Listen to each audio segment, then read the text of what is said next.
S'il peut saigner, on peut le tuer.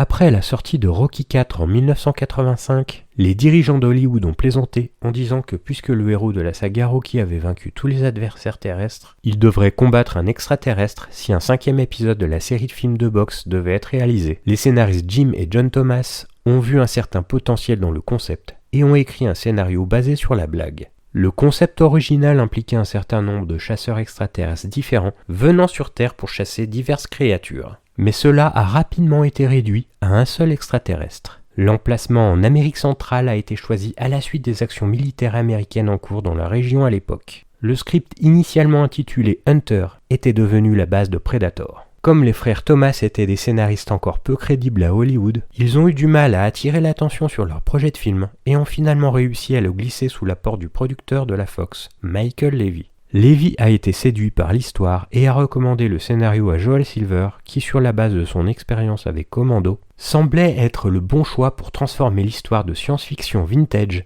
en un film à gros budget. Silver a enrôlé son ancien patron Lawrence Gordon comme coproducteur. Ils ont tout de suite approché Arnold Schwarzenegger pour le rôle principal, Joel Silver ayant collaboré avec ce dernier sur Commando. Le quasi-inconnu John McTiernan, qui avait réalisé Nomads, assez remarqué avec son budget minimum, a été embauché comme réalisateur sur son premier film en studio. Il remplace au pied levé le réalisateur Joe F. Murphy, exclu de Predator pendant le développement, après s'être moqué à plusieurs reprises d'un Arnold Schwarzenegger mécontent, en tant que Conan le bibliothécaire.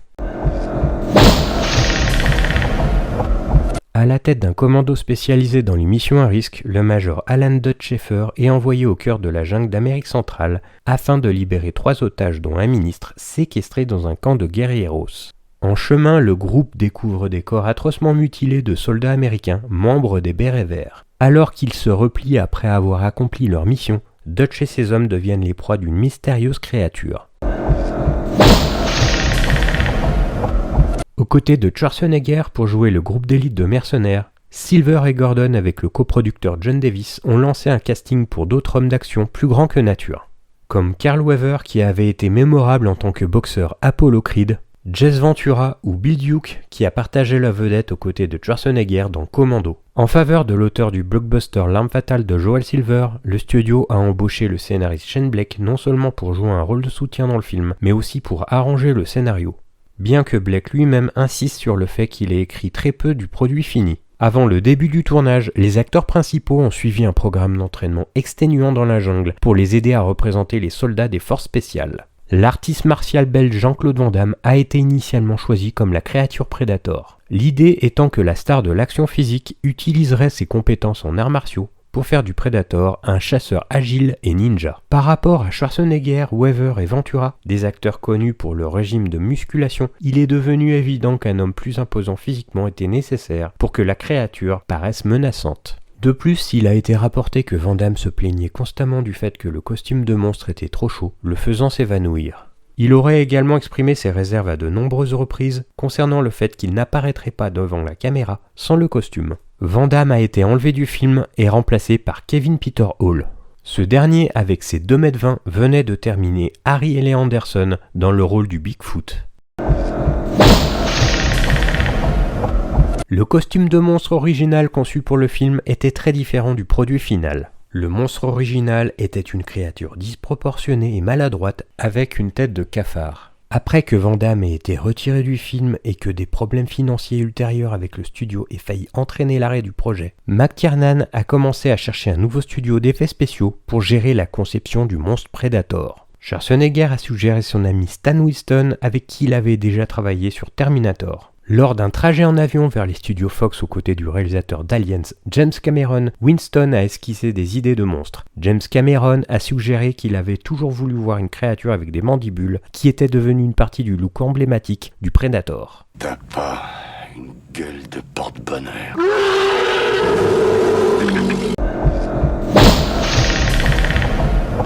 Les engagements de Schwarzenegger ont retardé le début du tournage de plusieurs mois. Le retard a donné à Silver suffisamment de temps pour obtenir une réécriture mineure du scénariste David Peoples. La majorité du film a été tournée à Puerto Vallarta au Mexique. Le réalisateur John McTiernan et Schwarzenegger ont tous deux perdu 10 kilos pendant le film. La perte de poids de Schwarzenegger était un choix professionnel. McTiernan a perdu du poids parce qu'il a évité la nourriture au Mexique en raison de problèmes de santé. Les acteurs se réveillaient secrètement dès 3h du matin pour s'entraîner avant le tournage de la journée. Le tournage était physiquement exigeant pour Arnold Schwarzenegger car il devait nager dans de l'eau très froide et a passé 3 semaines couvert de boue pour la bataille décisive avec l'extraterrestre. De plus, les acteurs et l'équipe ont enduré des températures très froides dans la jungle mexicaine qui nécessitaient que les lampes chauffantes soient allumées tout le temps. Les acteurs et l'équipe technique ont tourné sur un terrain très accidenté. Le début de l'attaque du camp retranché est réalisé par Craig R. Baxley, le réalisateur de seconde équipe qui venait de finir la série L'Agence Tourisque, et a irrité John McTiernan pour son incapacité à se sortir du moule téléfilmique. Le conduisant a supplié Joel Silver de prolonger la scène pour qu'il puisse mettre ses propres mouvements de caméra. Aiguise-moi ça.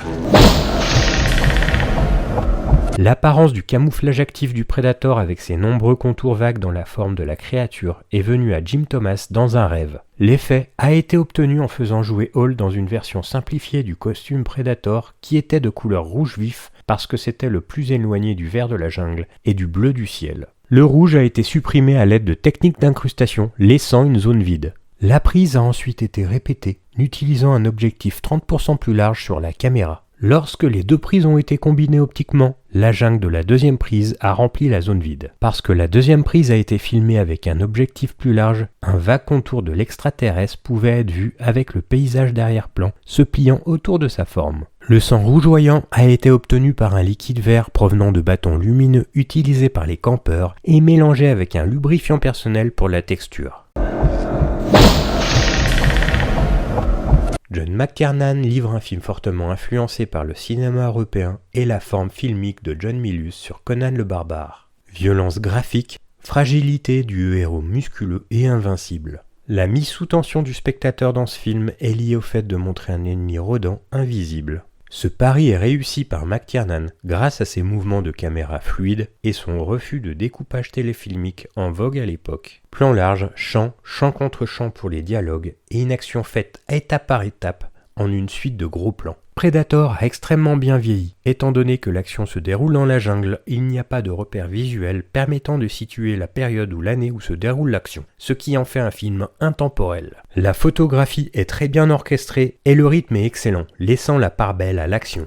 La jungle fonctionne bien comme lieu, car elle isole nos héros et crée un environnement très claustrophobe. Avec la direction artisanale de McTiernan offrant des scènes d'action faciles à suivre et parfois simplement époustouflantes, Predator se place parmi les meilleurs des grands films d'action. Point intéressant dans ce film, l'extraterrestre n'est pas là pour prendre le contrôle de la planète ou pour disséminer toute la population afin de piller les ressources naturelles de la planète. Mais il est là pour chasser l'homme par jeu et par défi, et de préférence des guerriers, car il faut qu'il y ait du sport, de la résistance, du combat et de l'affrontement. Une bonne partie du succès du film dépend de son monstre. Avec Predator, il est juste de dire que McTiernan et son équipe ont proposé quelque chose d'emblématique. Pendant la majeure partie du film, McTiernan adopte l'approche des Dents de la Mer et de Alien, et garde le prédateur caché à l'aide d'un dispositif de camouflage, de sorte que tout ce que nous voyons est un étrange flou avec de légers aperçus ici et là, ou voir à travers son point de vue alors qu'il chasse le héros et son équipe. Kevin Peter Hall, en tant que Predator, crée une présence forte et intimidante. Il apporte une vraie physicalité à la performance quand on le voit enfin dans cette confrontation finale. Tout au long du film, nous voyons le travail macabre du Predator, consistant à transformer ses victimes en trophées en arrachant le crâne de ses victimes. Ce qui fonctionne très bien pour nous convaincre que cette créature est même capable de déstabiliser un groupe de soldats des forces spéciales lourdement armés et expérimentés. La conception physique du Predator est bonne, créant une silhouette imposante avec sa collection d'armes et de gadgets. La partition musicale d'Alan Silvestri contribue à accroître la tension, le suspense et à créer un sentiment d'urgence constant. Au début du film, Dutch et son équipe ne jurent que par leur supériorité en équipement et en entraînement. Leur efficacité est d'ailleurs démontrée quand ils anéantissent un camp de mercenaires à 7 contre 100.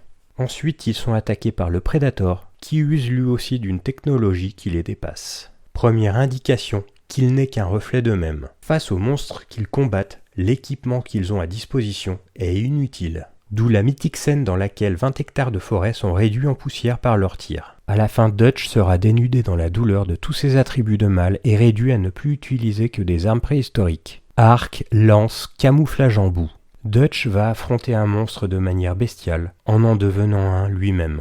Cet affrontement, considéré comme l'un des plus brutals du cinéma américain, satisfera les fans du genre et les amateurs de ces thématiques. Retour à l'état de bête humaine. Dans le plus pur esprit, le prédateur va respecter son ennemi, le reconnaîtra comme son égal et se débarrasser aussi de sa technologie, camouflage optique, canon d'épaule, renforçant encore cette réflexion sur la bestialité. Ce qui frappe en revoyant ce classique est à quel point la caractérisation a changé au fil des décennies. Dans les films d'action contemporains d'aujourd'hui, les personnages ont besoin d'une sorte d'arche rédemptrice ou de traverser un voyage émotionnel et de les faire exprimer leurs sentiments partout. Predator est découpé dans un autre moule. Fabriqué à l'apogée de Schwarzenegger, il est rempli de genres d'hommes dont la gamme émotionnelle va de la colère à la rage incontrôlable, ou lorsqu'ils sont surpris, la réponse appropriée est de vider leurs armes aveuglément dans la jungle. C'est un film plein d'hommes virils qui n'ont pas beaucoup d'émotions et qui n'ont même pas le temps de saigner.